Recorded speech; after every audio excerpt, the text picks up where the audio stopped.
AFP. Le président syrien Bachar al-Assad s'en est pris violemment lundi à la France, l'accusant de « soutien au terrorisme » et estimant qu'elle n'avait pas le droit de parler de paix en Syrie. Sa diatribe intervient quelques jours après des déclarations de Paris accusant le régime de Damas d'avoir fait « obstruction » aux dernières négociations à Genève, qui ont échoué.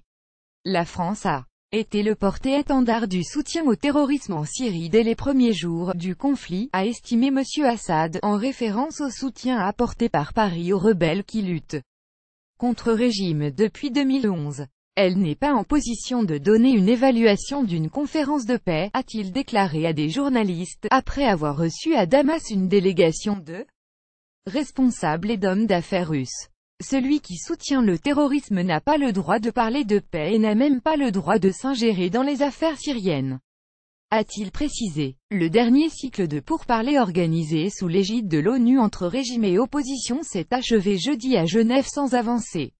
Le lendemain, le Quai d'Orsay avait dénoncé la stratégie d'obstruction irresponsable du régime, estimant qu'il avait refusé de s'engager dans les pourparlers.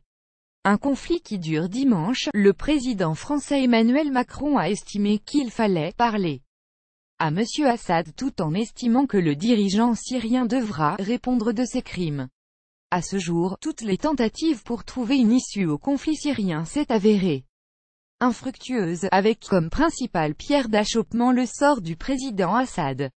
La délégation du régime refuse de parler directement aux représentants de l'opposition syrienne, n'acceptant de discuter qu'avec le médiateur de l'ONU. Au processus de Genève, Damas préfère les pourparlers prévus l'an prochain à Sotchi et organisés par la Russie, principal allié du régime. À Genève, les personnes avec lesquelles nous négocions n'êtes pas même représentatives les mêmes, a dit Bachar al-Assad.